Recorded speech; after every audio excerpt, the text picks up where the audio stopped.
আসসালামু আলাইকুম। আমি রাকিবুল হাসান, পড়াশোনা করছি শহীদ তাজউদ্দিন আহমেদ মেডিকেল কলেজে। তো আজকে আমাদের লাস্ট মিনিট বায়োলজি সিরিজের লেকচার 6, ইমিউনিটি থেকে অর্জিত প্রতিরক্ষা পর্যন্ত। তো ইনশাল্লাহ এই লেকচারে ইমিউনিটি থেকে অর্জিত প্রতিরক্ষা পর্যন্ত শেষ করা হবে। তো আর কথা না বাড়িয়ে আমরা সরাসরি পড়াশোনাতে চলে যাই। বিসমিল্লাহির রহমানির রহিম। প্রথমে আসছে হচ্ছে ইমিউনিটি এবং ইমিউনোলজি কাকে বলে। তো ইমিউনিটি বলতে কি বোঝায়? ইমিউনিটি হচ্ছে যে প্রক্রিয়ায় দেহ নিজেকে রোগ জীবাণু নিজেকে জীবাণু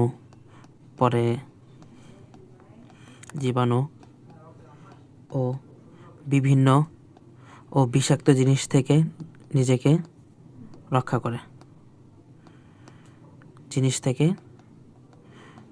রক্ষা করে, নিজেকে হেফাজত করে,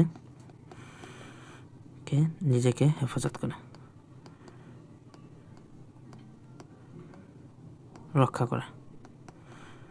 করে তাকে বলতেছি এই ইমিউনিটি বা ইমিউনোলজি। তো এখন কথা হচ্ছে অর্গান অফ ইমিউন সিস্টেম, অর্থাৎ ইমিউন সিস্টেমের যেই অঙ্গগুলো আছে, ইমিউনতন্ত্র বা অনাক্রম্যতন্ত্রের অন্তর্গত অঙ্গসমূহ কি কি। তো আমরা সরাসরি পড়াশোনাতে চলে যাই যে কয়েকটাই আছে, ঠিক আছে, অনেকগুলোই আছে। এর মধ্যে একটা হইতে পারে থাইমাস গ্রন্থি। আচ্ছা, থাইমাস গ্রন্থি জিনিসটা কি? থাইমাস গ্রন্থি হচ্ছে যেটা নাকি শ্বাসনালীর পিছনে অবস্থান করে এবং থাইমাস টি কোষ উৎপাদন করে।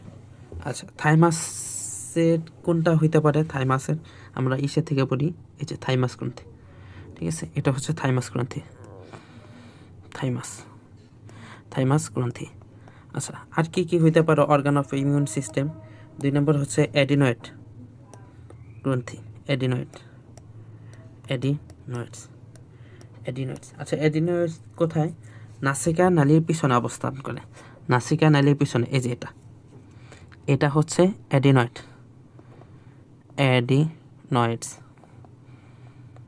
আচ্ছা, অ্যাডিনয়েড হলো। 3 নম্বর হচ্ছে অ্যাপেন্ডিক্স তো আলহামদুলিল্লাহ আমরা মোটামুটি সবাই বুঝি। অ্যাপেন্ডিক্স হচ্ছে যেটা নাকি বৃহদন্তের সাথে যুক্ত থাকে। বৃহদন্ত, এটা যদি বৃহদন্ত হয়, হ্যাঁ, ধরেন এটা লাল কলম দিয়ে দেখাই, এই যে এটা হচ্ছে যদি বৃহদন্ত হয়, এটা এরকম হবে, সংযুক্ত থাকবে।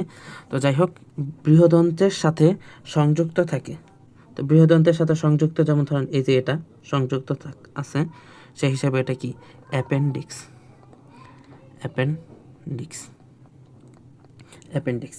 এরপর রক্তনালী সমূহ আছে, অস্থিমজ্জা আছে। তো অস্থিমজ্জা তো আমরা বুঝতেই পারতেছি, অস্থিমজ্জা থেকে বিভিন্ন রক্তকণিকা উৎপাদন হয়। এরপর হচ্ছে 6 নম্বর, আরেকটা হচ্ছে প্লিহা, স্প্লিন জিনিসটা বুঝতে হবে। স্প্লিনকে বা প্লিহাকে অপর ভাষায় বলা হয়, অপর একটা নাম ধরে নামকরণ করা হয়, সেটা হচ্ছে ইমিউনোলজিক্যাল ফিল্টার।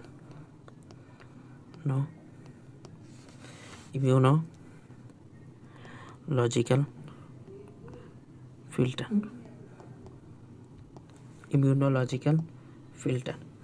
আর আরেকটা মজার ব্যাপার হচ্ছে প্লিহা হচ্ছে দেহের সবচেয়ে বড় লসিকা গ্রন্থি, দেহের বিগেস্ট লসিকা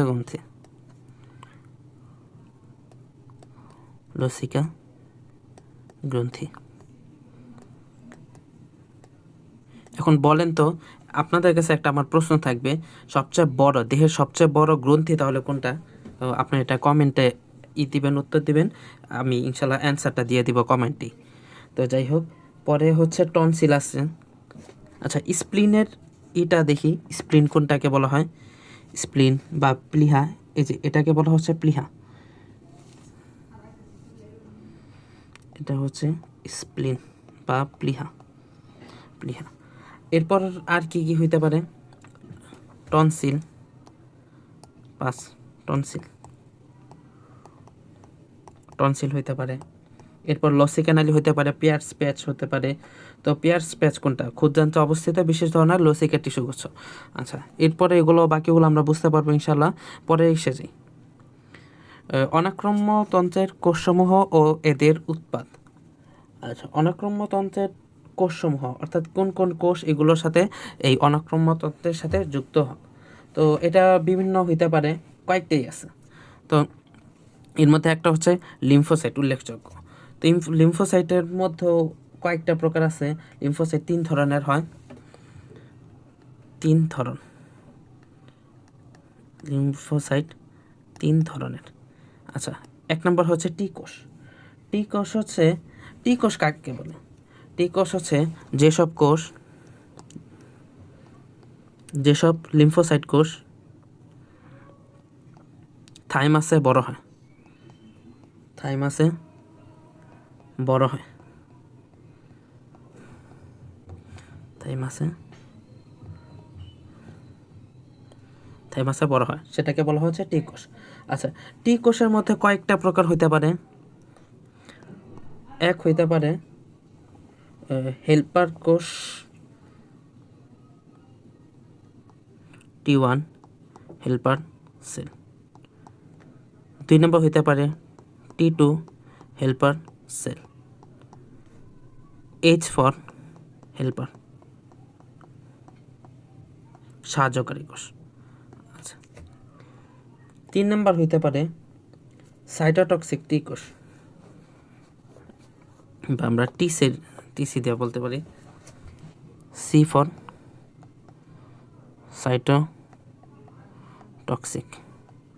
সাইটোটক্সিক সেল। আর আরেকটা হইতে পারে স্মৃতি কোষ।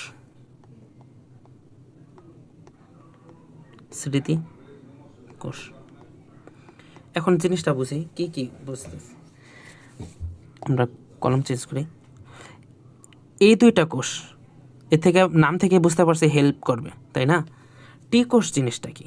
টি কোষ হচ্ছে যেটা নাকি ধরেন কথা কোনো একটা জীবাণু শরীরে আসলো, একটা মানুষের শরীরে একটা এই আপনার জীবাণু আক্রমণ করলো,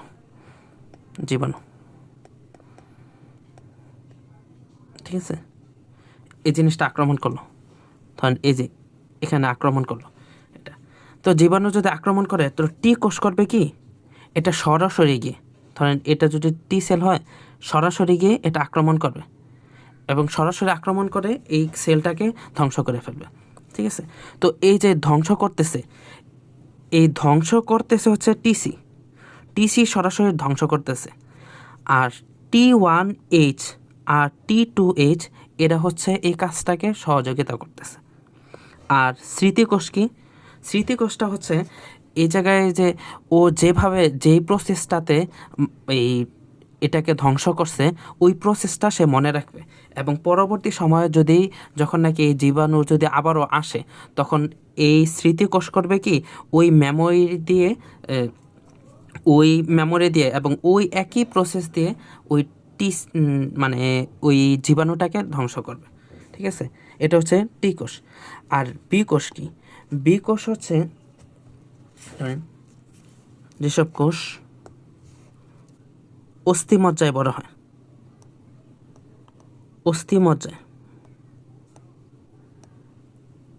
অস্থিমজ্জায় বেড়ে ওঠে।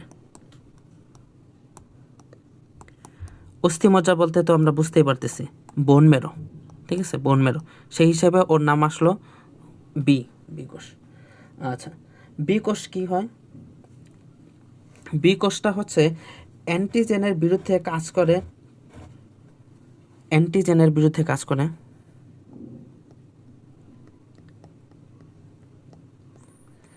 এর বিরুদ্ধে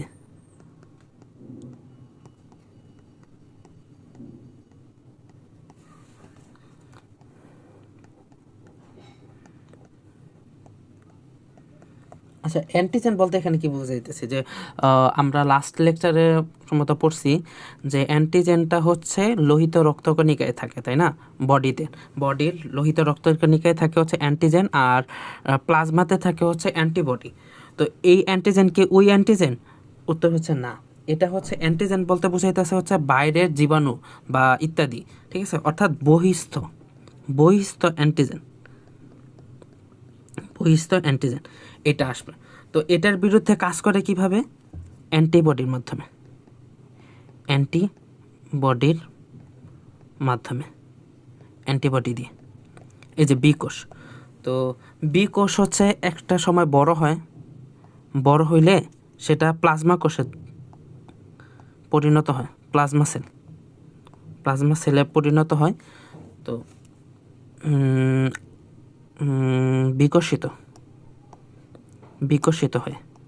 বিকশিত হয় প্লাজমা সেলে পরিণত হয়। আর প্লাজমা সেল হচ্ছে আপনার অ্যান্টিবডি উৎপাদনের কারখানা।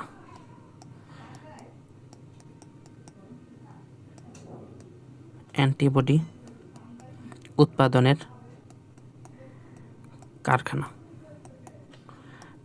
উৎপাদনের কারখানা হিসেবে কাজ করে।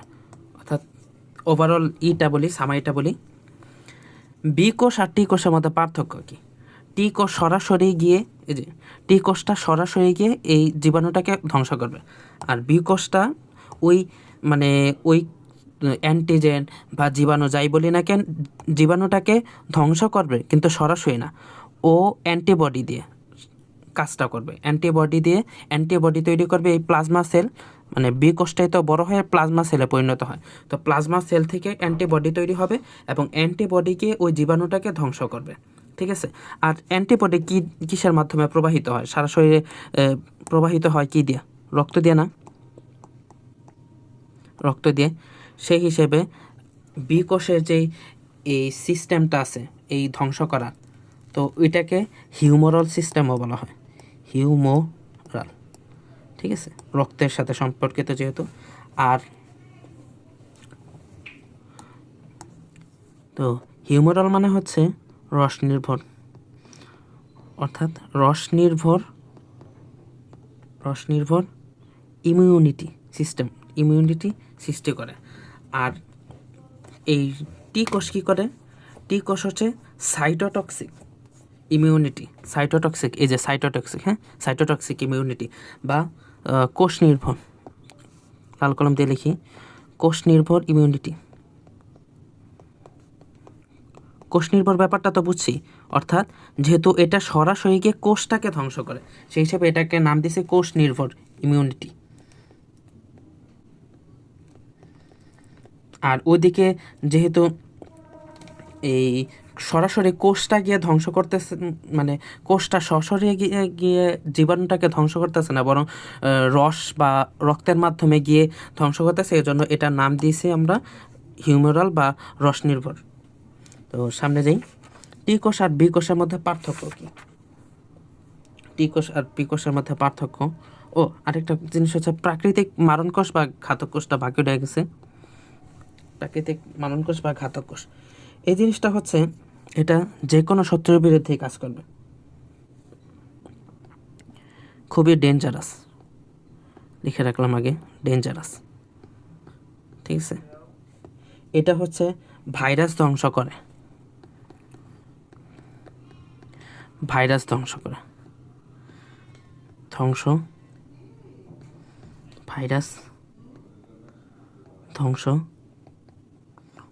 ধ্বংসকারী।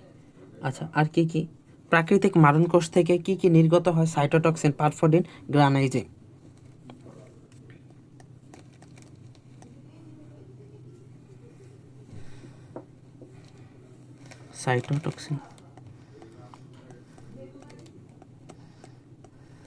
সাইটোটক্সিন, পারফোডিন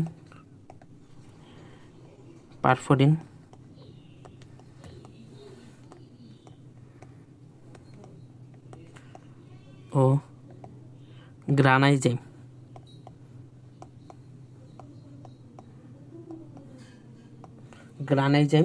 এগুলো কি নিঃসৃত হয় এরপর নিঃসৃত হয়ে সুনির্দিষ্ট কোষের আবরণীতে ছিদ্র তৈরি করে, ঠিক আছে। এরপর এটার মধ্যে পানি ঢুকে যায়, অর্থাৎ এগুলো করবে কি, ধরেন কথা একটা সেল এগুলো গিয়ে ছিদ্র তৈরি করবে, এই যে এগুলো ছিদ্র তৈরি করলো, ঠিক আছে, ছিদ্র তৈরি করলো। তো ছিদ্র দিয়ে পানি ঢুকবে, H2O প্রবেশ করবে, এবং এক সময় দেখা যাবে ওই যে বিষাক্ত সেলটা আছে ওইটা ধ্বংস হয়ে যাবে। তো এতটুকুই ছিল। পরে যাই, টি কোষ ও বি কোষের মধ্যে পার্থক্য কি? টি কোষ ও বি কোষের মধ্যে তো পার্থক্য ইনশাল্লাহ আমরা লিখতে পারবই।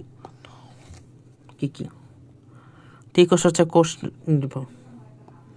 কোষ নির্ভর ইমিউনিটি সৃষ্টি করে, আর বি কোষ হচ্ছে রস নির্ভর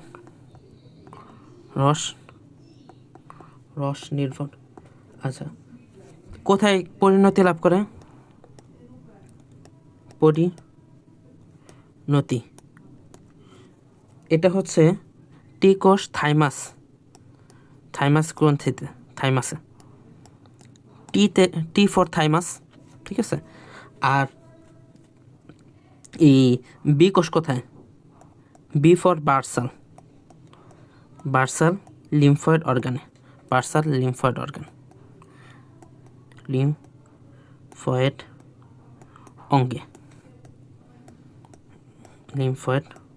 অঙ্গে। আর কি কি? টি কোষটা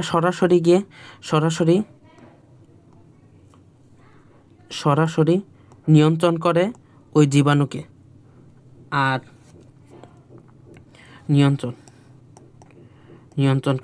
সরাসরি নিয়ন্ত্রণ করে। আর বি কোষ কি? অ্যান্টিবডি দিয়ে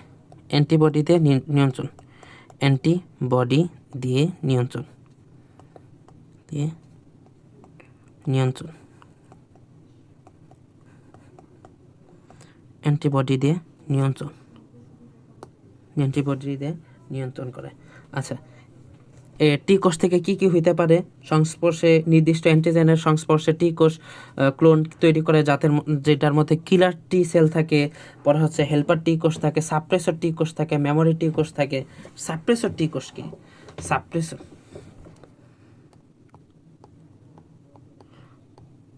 সাপ্রেসর টি কোষ জিনিসটা কি? সাপ্রেসর টি কোষ হচ্ছে যেটা নাকি মানে সাপ্রেসর হচ্ছে যেটা নাকি উৎসাহিত করে, ঠিক আছে, উৎসাহিত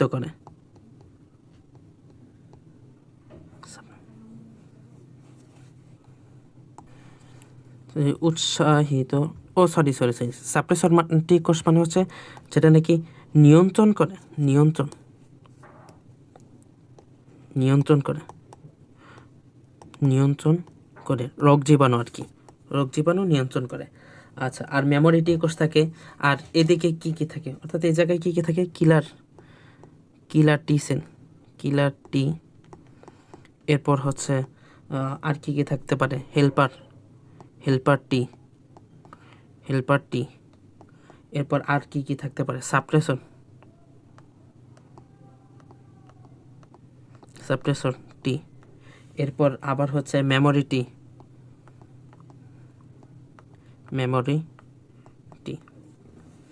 আর ওদিকে কি কি থাকতে পারে? ওইটা হচ্ছে প্লাজমা কোষ তৈরি করে, ওই যে বি কোষ বড় হইলে প্লাজমা সেল হয়, আবার হচ্ছে আর মেমোরি বি।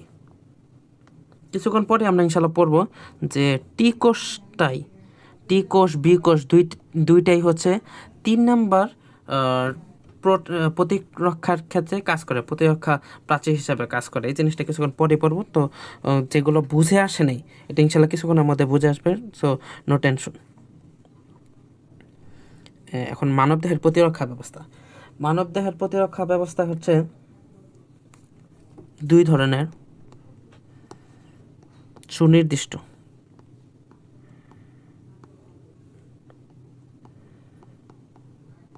আর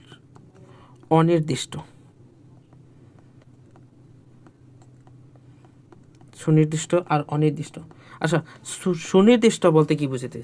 সুনির্দিষ্ট বলতে বুঝাইতেছে অর্থাৎ সে স্পেসিফিক জীবাণুকে মানে প্রতিরোধ করে। অর্থাৎ কথা কথা যেমন ধরেন অনির্দিষ্ট জিনিসটা দিয়ে বুঝি।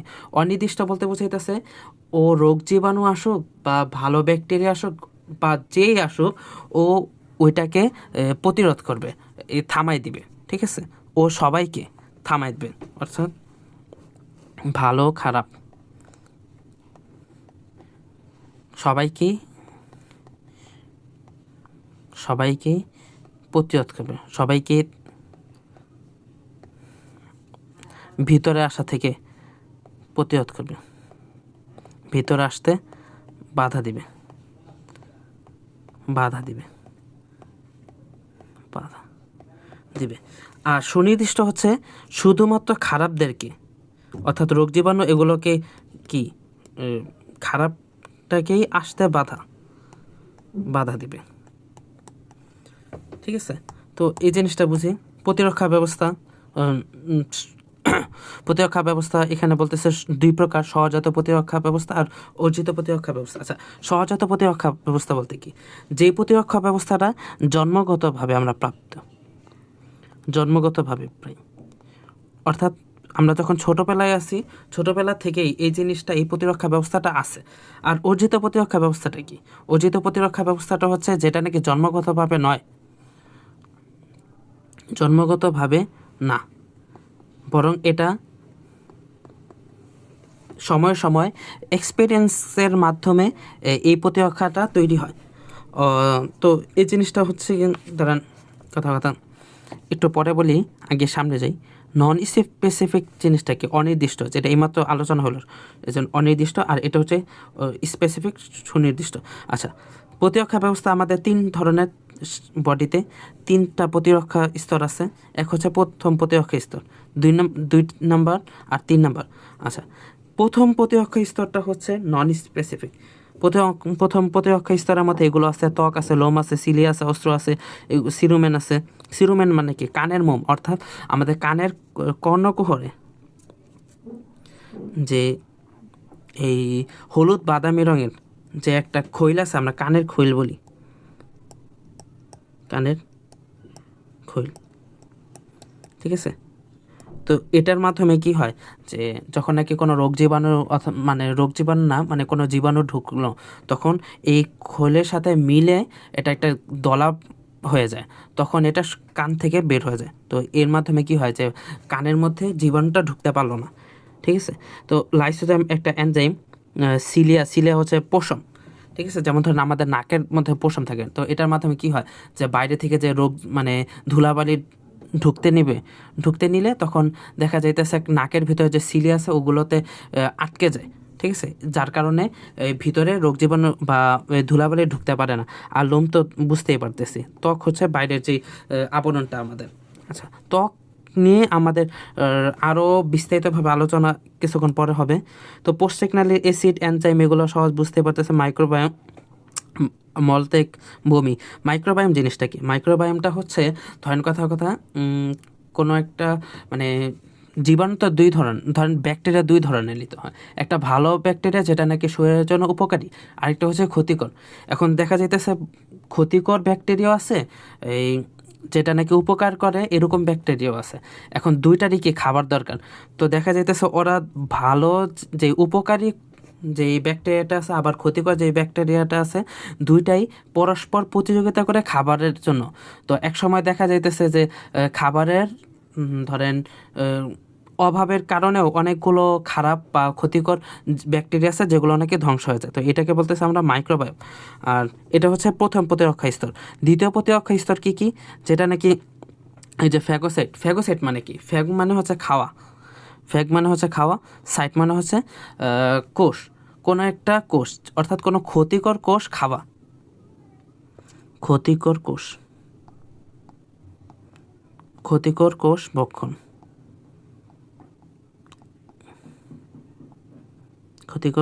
ভক্ষণ, এটাকে বলতেছে ফ্যাগোসাইট। তো ফ্যাগোসাইটের সাথে মানে সম্পৃক্ত কারা, এটা আমরা মনি দিয়ে পড়ব।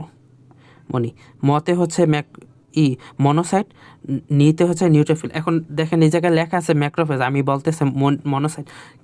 এটার কারণ কি? মূলত ম্যাক্রোফেজটা হচ্ছে মনোসাইট। লিখি মনোসাইট। মনোসাইট মনোসাইট থেকে মনোসাইট যখন বিকশিত হয়, বি কোষ যেমন বিকশিত হলে প্লাজমা কোষ হয়, ঠিক তেমনইভাবে মনোসাইট যখন বিকশিত হয় তখন সেটা ম্যাক্রোফেজে পরিণত হয়।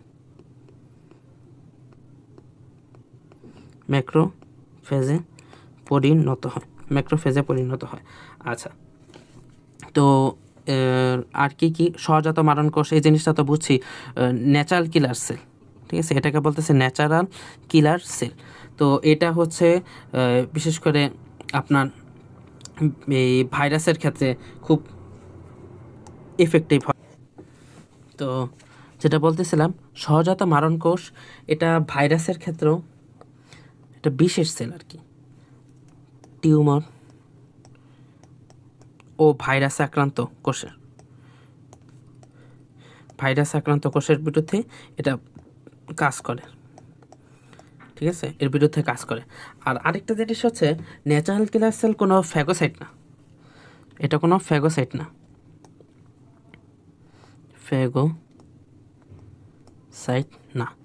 মানে কি, ফ্যাগোসাইট যেমন হচ্ছে সরাসরি, যেমন ধরেন এই যে ম্যাক্রোফেজ কী করে, কোনো একটা জীবাণু কোষ আসলো, তো ব্যাকটেরিয়া আসলো, তো সরাসরি গিয়ে ও এটাকে হামলা করে ধ্বংস করে।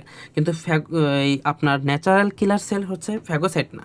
তো অর্থাৎ সে সরাসরি গিয়ে ধ্বংস করবে না, বরং এটা কোনো রাসায়নিক পদার্থ নিঃসরণ করবে, ওইটা গিয়ে প্লাজমা ঝিল্লিটাকে নষ্ট করবে। ওই যেই জীবাণুটা আসছে, তো জীবাণুটার প্লাজমা ঝিল্লিটা নষ্ট করে দেবে। এরপরে হচ্ছে একটা সময় ওই জীবাণুটা ওটা ছিন্ন বিচ্ছিন্ন হয়ে যাবে, ধ্বংস হয়ে যাবে। আচ্ছা, এরপরে কি প্রদাহ জিনিসটা কি?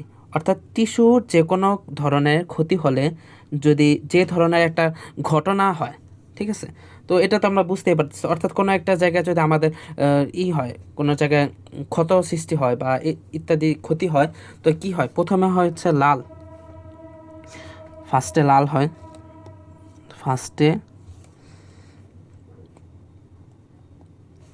প্রথমে লাল হয়, জায়গাটা লাল হয়, পরবর্তীতে দেখা যায় এটা হুইলা যায় না। পরে হচ্ছে গরম হয়, পরে ফুলে যায়। এরপরে এক সময় এটাতে ব্যথা সৃষ্টি হয়। এই জিনিসটাই হচ্ছে কি প্রদাহ আর কি। কমপ্লিমেন্ট সিস্টেম বা মানে এই প্রোটিন, এই জিনিসটা কি? কমপ্লিমেন্ট সিস্টেম বলতেই তো বুঝতে পারছে, কমেন্ট করা। তো এই জিনিসটা হচ্ছে, যদি ধরেন কথা মানে এটার মেন কাজ হচ্ছে এই যে প্রতিরক্ষা স্তরের ক্ষেত্রে এটা সহযোগিতা করবে। কিভাবে সহযোগিতা করবে? যেমন ধরেন কথায় এই যে ম্যাক্রোফেজ কোনো একটা জীবাণু আসলে সে হামলা করে। এখন দেখা যেতেছে কোনো একটা কারণে ম্যাক্রোফেজটা চিনতে পারতেছে না ওই জীবাণুটাকে। তেমন ধরেন কোনো একটা অন্যরকম রূপ ধরে আছে, অথবা কোনো একটা অঙ্গতে গিয়ে লুকায় আছে। ঠিক আছে, তো এমন ক্ষেত্রে কমপ্লিমেন্ট সিস্টেমটা কি করবে কি, ধরেন এটা যদি জীবাণুটা হয়, তাহলে এই কমপ্লিমেন্ট সিস্টেমটা যায়া এর চারপাশে গিয়ে এরকম মুক্তাদানা এরকম করে একটা আকৃতি গঠন করবে। তো এই আকৃতি গঠন করার ফলে এরপর সংকেত দিবে হচ্ছে ম্যাক্রোফেজ বা এই জাতীয় ফ্যাগোসাইটকে। তখন ফ্যাগোসাইটটা বুঝতে পারবে যে হ্যাঁ, এখানে জীবাণুটা আছে, তখন সে আইসা ধ্বংসটা করবে। তো এই কাজটাই করা হচ্ছে কমপ্লিমেন্ট সিস্টেম। আর ইন্টারফেরন কি? ইন্টারফেরন হচ্ছে যদি শুধুমাত্র ভাইরাসের ক্ষেত্রে কাজ করে। ভাইরাস আক্রমণ হলে এই ইন্টারফেরন নিঃসরণ হয়। জ্বর জিনিসটা তো আমরা বুঝতেই পারতেছি। অর্থাৎ জ্বরটা হচ্ছে দ্বিতীয় প্রতিরক্ষা স্তরের শেষ অস্ত্র।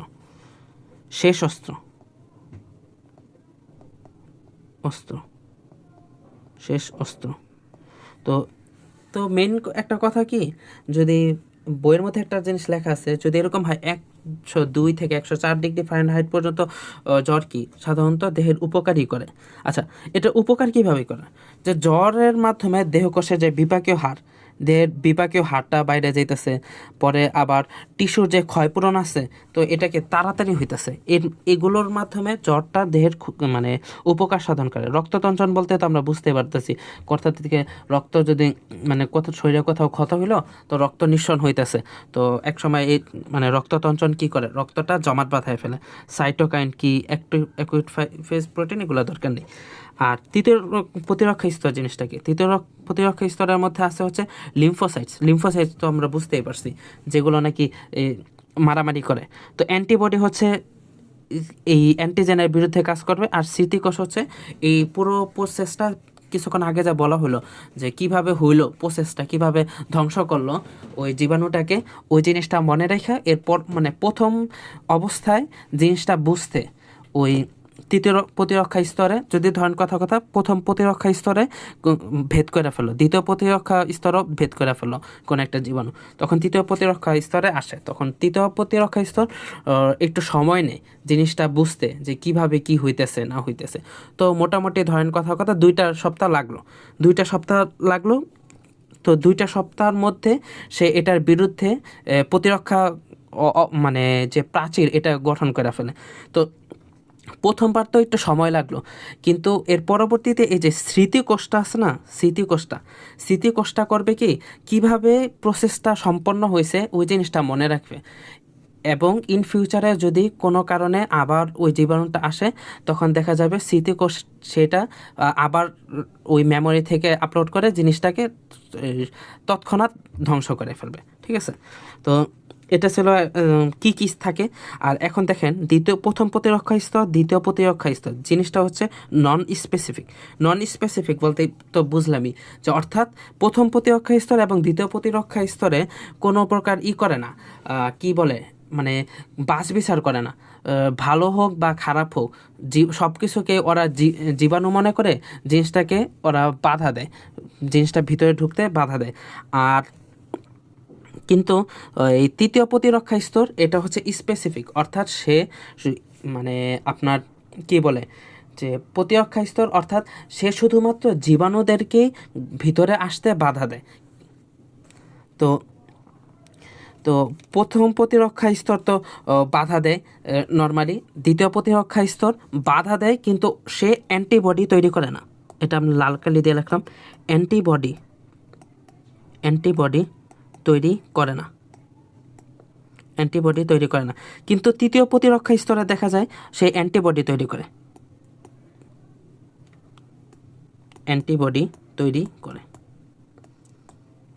তৈরির মাধ্যমে প্রতিরক্ষা প্রাচীর গড়ে তোলে। আর দ্বিতীয় প্রতিরক্ষা স্তর অ্যান্টিবডি ছাড়া বাকিগুলো করে আর কি। তো এটুকুই ছিল। পরবর্তী এসে যাই, মানবদেহের প্রথম তৃতীয় প্রতিরক্ষা স্তরের মধ্যে পার্থক্য, এই জিনিসটা তো আমরা পারবো ইনশাল্লাহ। যে এটা হচ্ছে সহজাত, প্রথম প্রতিরক্ষা স্তর সহজাত, কলমটা চেঞ্জ করি, এটাও সহজাত।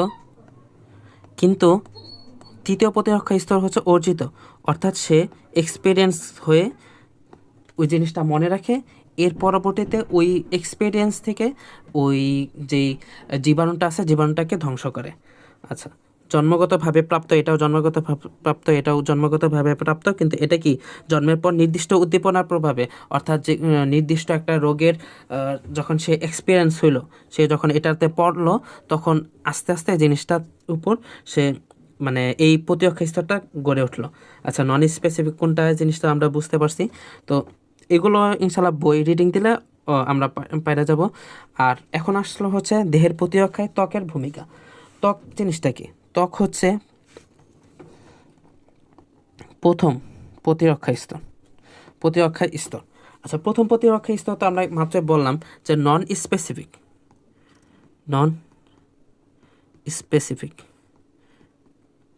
স্পেসিফিক হয়। এরপর হচ্ছে এটা বাইরে একটা প্রতিবন্ধক হিসাবে কাজ করে। আর হচ্ছে ওর সুনির্দিষ্টভাবে কাউকে শনাক্ত করতে পারে না, ফলে সবাইকে সে জীবাণু মনে করে, মানে তার বিরুদ্ধে অ্যাকশন গ্রহণ করে। আর এরপরে কি বাইরের স্তরটা হচ্ছে এপিডার্মিস।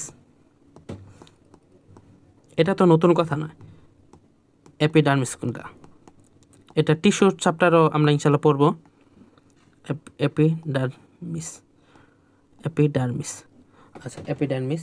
এরপর হচ্ছে এই স্তরটা স্ট্র্যাটাম কর্নিয়াম,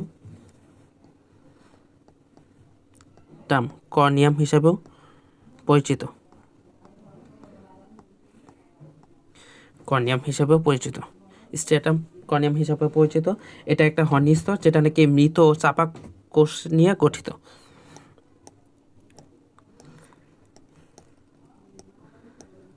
হর্নি স্তর যা মৃত ও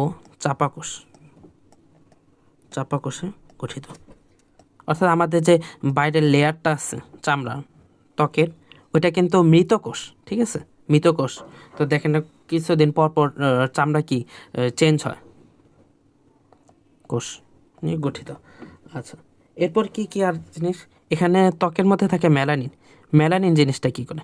ম্যালানিন হচ্ছে এই যে ম্যালানিন, একটা কথা আছে না যে এই ম্যালানিন একটা মানুষের মধ্যে যত থাকবে সে তত কালো হয়, ঠিক আছে। নিগ্রোদের মধ্যে ম্যালানিনটা সবচেয়ে বেশি থাকে, আর শ্বেতাঙ্গদের মধ্যে ম্যালানিনটা কম থাকে। আচ্ছা, ম্যালানিন থাকার কিন্তু একটা উপকারিতা আছে। ম্যালানিনটা সূর্যের আলট্রাভায়োলেট রশ্মিটাকে এবং এর প্রভাবে, আলট্রাভায়োলেট রশ্মির প্রভাবে যে ক্যান্সার আছে এর থেকে দেহকে রক্ষা করা।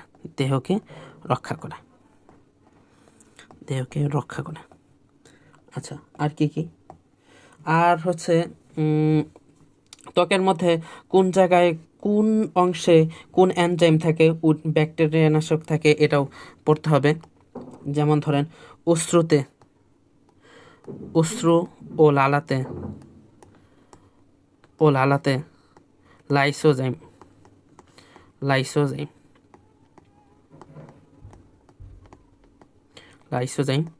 এনজাইম থাকে। এটা এমনিতে মনে থাকবে। সিমেনে থাকে স্পারমিন, এটাও মনে থাকবে, স্পারমিন এনজাইম থাকে। আর কি কি? দুধে থাকে ল্যাক্টোপারঅক্সিডেজ,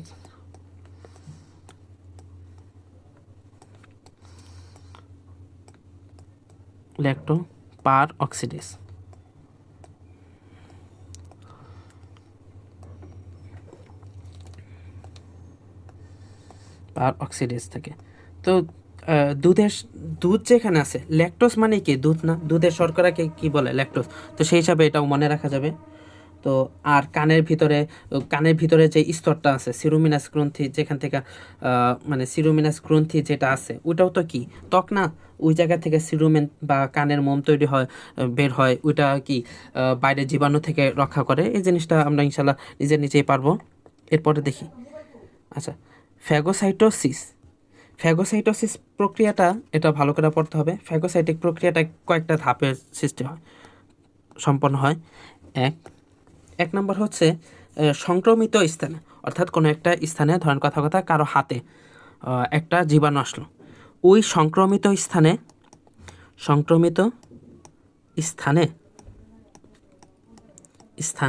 ওই ফ্যাগোসাইটিক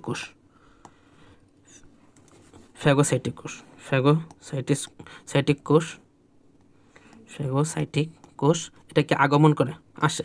যেমন ধরেন কথা ম্যাক্রোফেজ আসলো, ঠিক আছে, আসলো। এরপর কি হয়? এরপর হচ্ছে অণুজীবটাকে শনাক্ত করবে। ধ্বংস করার আগে তো শনাক্ত তো করতে হবে যে কোনটা আসলে অণুজীব শনাক্ত করে। তো শনাক্তকরণের ক্ষেত্রে অপসনিনও কাজে লাগে। শনাক্তকরণে অপসনিন এটা হচ্ছে ওই যে কমপ্লিমেন্ট সিস্টেমের মতো কাজটা করে, অর্থাৎ কোনটা যে রোগ জীবাণু ওইটাকে চিনায় দেয়, ঠিক আছে, কমপ্লিমেন্ট সিস্টেমের মতো কাজ করে। এরপর হচ্ছে অণুজীবের সাথে ফ্যাগোসাইট সংযুক্ত হয়। অণুজীব শনাক্ত হয়েছে, ওই ফ্যাগোসাইট তো আগেই আসছিল, অণুজীব শনাক্ত হয়েছে, তো এখন ফ্যাগোসাইটটা করবে কি? অণুজীবের উপর বসবে। তো এরপর হচ্ছে সংযুক্তি। আর কি কি? এরপর হচ্ছে অণুজীবটাকে ধ্বংস করবে, ভক্ষণ করবে। ভক্ষণ করবে। আচ্ছা, ভক্ষণ করার অবস্থায় দেখা যাবে যে যে একটা গহ্বরের মতো সৃষ্টি হয়েছে, অর্থাৎ কথা কথা যদি একটা ম্যাক্রোফেজ ওই জীবাণুটাকে ধ্বংস মানে খেয়ে ফেলার পর ওই যে যে খাদ্য গহ্বরটা সৃষ্টি হয়েছে ওইটাকে বলা হইতেছে ফ্যাগোজম। আর এরপরে হচ্ছে লাইসোজোম তৈরি হয়। তো এরপরে কি হয়, অর্থাৎ ভক্ষণ তো করলো, এরপরে কি ভক্ষণ করলো, ফ্যাগোলাইসোজোম গঠন করে, লাইসোজোম গঠন, লাইসোজোম তো বলতে আমরা বুঝি যে ইসের মধ্যে থাকে এনজাইম থাকে অনেক, তাই না? এনজাইম থাকে ওইটার মধ্যে, ওই খাদ্য পরিপাকে কাজ লাগে, অর্থাৎ এই জিনিসটার মধ্যে লাইসোজোমটা দুইটা একসাথে যুক্ত হলো। তো ফ্যাগোসাইটোসিসের যে প্রক্রিয়াটা সম্পন্নকারী যে কোষটা, অর্থাৎ যেমন ধরেন ম্যাক্রোফেজটা, ওইটার সাথে লাইসোজোম মিলিত হয়ে এই ফ্যাগোলাইসোজোমটা গঠন করলো। এরপরে কি হবে, এখন তো খাদ্যটাকে এই যে কি বলে এটাকে, ম্যাক্রোফেজটা হইলো যে জীবাণুটা ধ্বংস করলো, ওই জীবাণুটাকে এই পচন করতে হবে। এর আগে হচ্ছে ব্যাকটেরিয়াকে মারণ, ব্যাকটেরিয়ার মারণ প্লাস অন্তঃকোষীয় পচন, অন্তঃকোষীয় পচন, অর্থাৎ ভিতরে নিয়ে, শরীরের ভিতরে নিয়ে গিয়ে এটা কি করবে, পাচন, অর্থাৎ ডাইজেশন, অর্থাৎ পরিপাকের কাজে লাগবে। আর লাস্টে কি হবে, বর্জ্য ত্যাগ করবে, এই জিনিসটা তো আমরা সবাই বুঝতে পারতেছি। আচ্ছা, এটা ছিল ফাইগোসাইটোসিসের প্রক্রিয়া। অনাক্রম্যতন্ত্রের অন্তর্গত কোষগুলো কি কি, যেমন ধরেন এগুলো সবগুলো একসাথে দেওয়া আছে, যে লিম্ফোসাইট আছে, মনোনিউক্লিয়ার ফ্যাগোসাইট আছে, গ্রানুলার লিউকোসাইট আছে, মাস্ট কোষ আছে, অনুচক্রিক আছে, ডেনড্রাইটিক কোষ আছে। আচ্ছা, লিম্ফোসাইটের মধ্যে 3 ধরনের হইতে পারে, টি লিম্ফোসাইট, বি লিম্ফোসাইট, যেটা হিউমোরাল ইমিউনিটি সিস্টেম করে আমরাও পড়াশোনা করছি, ন্যাচারাল কিলার সেল, এটা ভাইরাস ধ্বংস করে। আচ্ছা, টি লিম্ফোসাইটের কয়েকটা হইতে পারে হেল্পার, এটা তো সবগুলোই হবে। আচ্ছা, এখান থেকে জিনিসটা পড়ি, ম্যাক্রোফেজ। তো ম্যাক্রোফেজ হচ্ছে যেইখানে মানে কয়েকটা জায়গায়, সবগুলো কিন্তু ম্যাক্রোফেজই, ঠিক আছে, সবগুলো হচ্ছে ম্যাক্রোফেজই, কিন্তু ম্যাক্রোফেজের এক এক জায়গায় এক একটা নাম হয়, ঠিক আছে। তো এক এক জায়গায় এক একটা নাম হয়, কোন জায়গায় কোন নামটা হবে এই জিনিসটা ভালো করে মুখস্থ করতে হবে।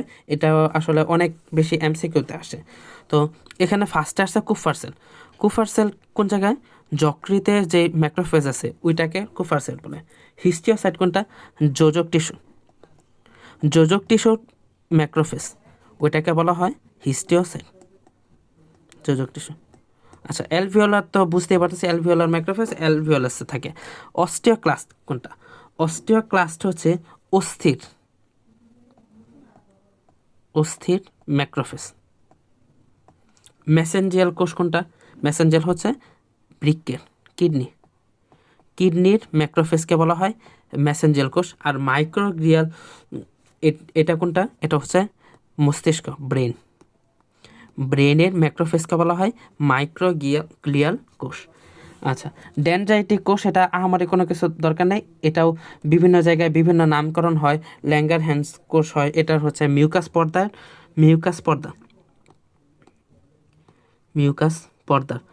পর্দার ডেনড্রাইটিক কোষকে এই ল্যাঙ্গারহ্যান্স কোষ বলা হয়। পরে হচ্ছে ইন্টারডিজিটেটিং ডেনড্রাইটিক কোষ, ঠিক আছে, এটা হচ্ছে থাইমাস গ্রন্থির মেডুলার, থাইমাসের মেডুলার তে অবস্থিত যে ডেনড্রাইটিক কোষ আছে ওইটাকে বলা হয় হচ্ছে ইন্টারডিজিটেটিং ডেনড্রাইটিক কোষ। আর ইন্টারস্টিশিয়াল ডেনড্রাইটিক কোষ কোনটা, এটা হচ্ছে ফুসফুস মানে হচ্ছে লাংস, এরপর হচ্ছে লিভার, পরে হার্ট, এগুলোর যেই ডেনড্রাইটিক কোষটা আছে ওইটাকে বলা হয় হচ্ছে ইন্টারস্টিশিয়াল ডেনড্রাইটিক কোষ। আচ্ছা, তৃতীয় প্রতিরক্ষা স্তর জিনিসটা তো আমরা অনেকক্ষণ পড়ছি ওই ইসের থেকে, এই যে এখানে যে পড়া হয়েছে যেমন ধরেন এই যে এই এই এই স্লাইডে আমরা তৃতীয় প্রতিরক্ষা স্তর ফুল একদম ক্লিয়ার করছি।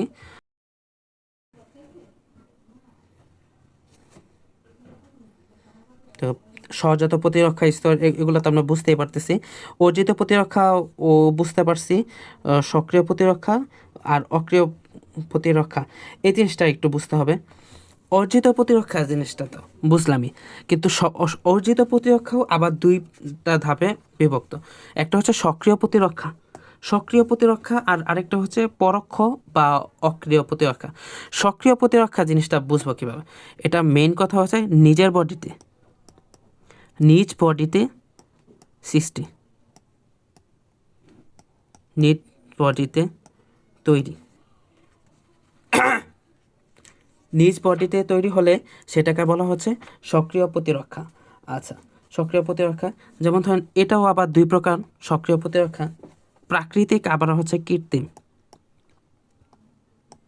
প্রাকৃতিক আরেকটা হচ্ছে কৃত্রিম। কৃত্রিম তো প্রাকৃতিক কৃত্রিম বলতে কি বুঝলাম, অর্থাৎ আমরা কিন্তু জিনিসটা আগে এই ক্লুটা ভালো করে পড়বো, নিজ বডিতে যে তৈরি হওয়ার যে ব্যাপারটা।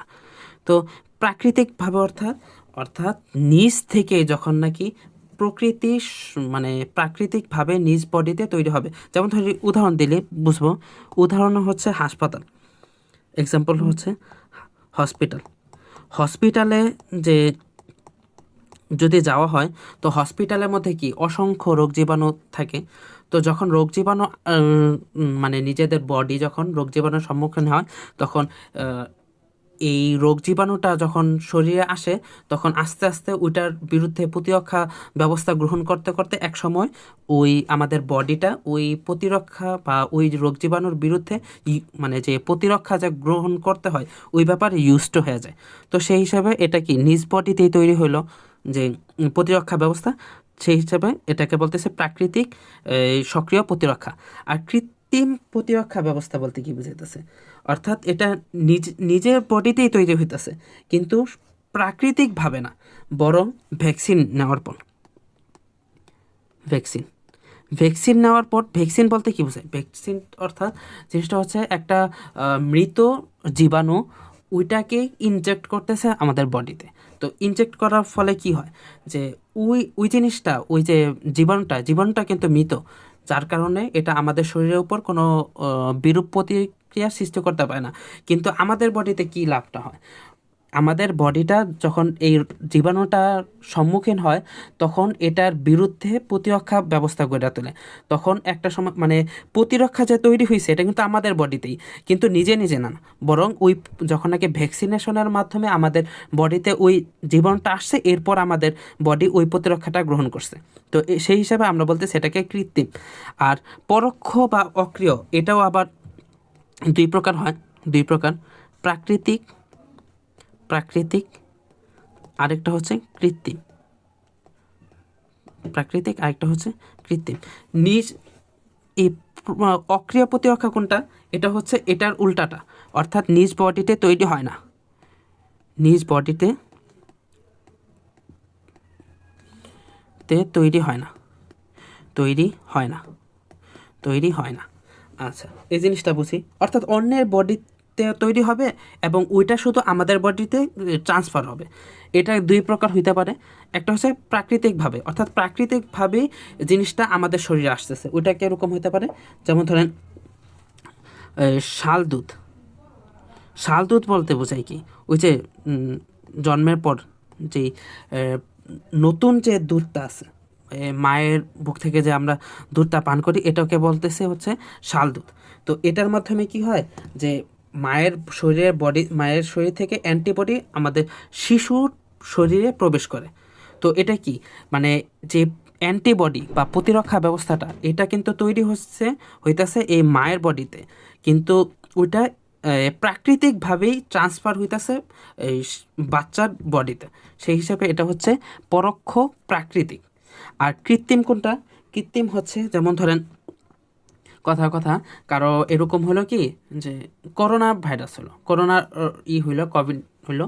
তো কোভিড হওয়ার পর দেখা যাইতেছে যে আমরা পড়ছিলাম যে তৃতীয় প্রতিরক্ষা ব্যবস্থা কি একটু সময় লাগে, কথা কথা ধরেন 2টা সপ্তাহ লাগলো। তো 2টা সপ্তাহ লাগলো, দেখা গেল যে করোনার কারণে ওই লোকটা মানে 12 দিন, হয়তো ধরেন কথা কথা 12টা দিনের মধ্যে সে মারা হয়ে যাবে। তো এত দেরিতে যদি তার মানে শরীরে যদি প্রতিরক্ষা ব্যবস্থা গ্রহণ করতে করতে করতে যদি এত সময় লাগে, তাহলে তো আর কোনো লাভ হলো না। তো এরকম অবস্থায় কি করা হবে যে যদি মনে করেন যে অন্য একজন ব্যক্তি যে নাকি করোনা ভাইরাসে আক্রান্ত হয়েছে এবং ভালো হয়েছে, তো তার শরীরে কি ওই জিনিসটা অ্যান্টিবডিটা অবশ্যই আছে। তো সেই হিসেবে ওই লোকের শরীরের অ্যান্টিবডিটা এই যে নাকি নতুন করে যে অসুস্থ ওই ব্যক্তির শরীরে ইনজেক্ট করা হবে, যার ফলে দেখা যেতে গেল যে তার শরীরে ওই অ্যান্টিবডিটা এখন এই লোকটার সুস্থ হওয়ার ক্ষেত্রে মানে সহায়ক হলো। তো এই জিনিসটা দেখেন, নিজের বডিতে কিন্তু তৈরি হয়নি, ওই প্রতিরক্ষা ব্যবস্থাটা অন্যের বডিতে তৈরি হয়েছে, এবং ওই জিনিসটা প্রাকৃতিকভাবেও এই ট্রান্সফার হয়নি, বরং ইনজেকশনের মাধ্যমে ট্রান্সফার করা হয়েছে। তো ইনজেকশন ওয়ার্ডটা শুধু লিখে রাখি, ইনজেকশন। তো এরপরে হচ্ছে আর কি কি, তো এই জায়গায় লেখা আছে অর্জিত প্রতিরক্ষা সক্রিয় ও অক্রিয় কীভাবে দেহে কাজ করে তার উপর ভিত্তি করে। এই যে আক্রান্ত কোষকে ধ্বংস করে, ম্যাক্রোফেজ সক্রিয় করে, সাইটোকাইন নিঃসরণ করে, রক্তমাধ্যম, এগুলো সবগুলো আমরা আলহামদুলিল্লাহ পড়ছি। তো এখন সরাসরি আমরা সিকিউ পার্টে চলে যাব। তো আমরা সিকিউতে আসলাম। এখানে ফার্স্টের প্রশ্নটা হচ্ছে উদ্দীপকে উল্লেখিত কর্ণিকার ভক্ষণ কৌশল বর্ণনা করো। কর্ণিকার ভক্ষণ কৌশল, যেমন ত্বক সর্বপ্রথম তাকে প্রতিহত করে, আচ্ছা কলমটাকে চেঞ্জ করি, ত্বক পরাস্ত হলে একটি বিশেষ রক্তকণিকা জীবাণুকে ভক্ষণ করে, মানে হচ্ছে এটা ফ্যাগোসাইটোসিস। ভক্ষণ করার ব্যাপার আসলেই ফ্যাগোসাইটোসিসের কথা এসে পড়বে। তো ফ্যাগোসাইটোসিসের যে 7টা ধাপ আছে, ওই 7টা ধাপ এই জায়গায় উল্লেখ করতে হবে। আচ্ছা, প্রথম স্তরের প্রতিরক্ষায় উদ্দীপকের অঙ্গটি ছাড়া, উদ্দীপকের অঙ্গটি, এখানে উদ্দীপকের অঙ্গ হচ্ছে ত্বক, ঠিক আছে। তো এটা ছাড়া অন্যান্য উপায় আছে কি? তো অবশ্যই আছে, যে আমরা পড়ছি সিলিয়া পড়ছি, পরে হচ্ছে এরপরে হচ্ছে মাইক্রোবায়োম পড়ছি, পরে মলত্যাগ আছে, বমি আছে, ইত্যাদি আছে, এগুলো আমরা তো লিখতেই পারবো। আমাদের দেহের সুরক্ষায় উদ্দীপকে উল্লেখিত অঙ্গটির ভূমিকা বিশ্লেষণ করা, বুদ্ধিমত্তার সাথে জীবাণু, এক্ষেত্রে আমাদের ত্বক, এই যে ত্বক আসছে, তো ত্বকের ভূমিকাটা লিখবো যে কিভাবে কি হলো। স্ট্র্যাটাম কর্নিয়াম বলা হয়, তো এই মেলানিন থাকে, ইউভি রশ্মি থেকে প্রতিহত করে, আমাদের ইউভি রশ্মি থেকে যে ক্যান্সার হওয়ার সম্ভাবনা থাকে ওইটা থেকেও রক্ষা করে, এগুলো আমরা সুন্দর করে লিখবো। পি এর প্রতিরক্ষায় বি এর ভূমিকা, পি হচ্ছে আমাদের মানবদেহ, আর বি হচ্ছে লোম। তো বি লোম, এটা তো আমরা ইনশাল্লাহ আরও সুন্দর করে লিখতে পারবো।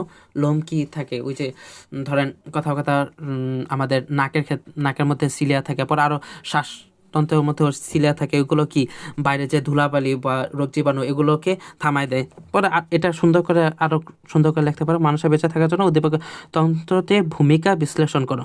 বললেন যে দেহে প্রবেশ করা জীবাণুগুলোর বিরুদ্ধে দুইভাবে প্রতিরোধ গড়ে ওঠে, যার একটি জন্মগত, অপরটি অর্জিত। এই প্রতিরোধ ব্যবস্থা হলো ইমিউনতন্ত্র। তো ইমিউনতন্ত্রের ভূমিকা এটা সুন্দর করে লিখতে পারবো। এরপরে কি, ডি ও ই এর মধ্যে যেসব বৈসাদৃশ্য রয়েছে তা লেখো।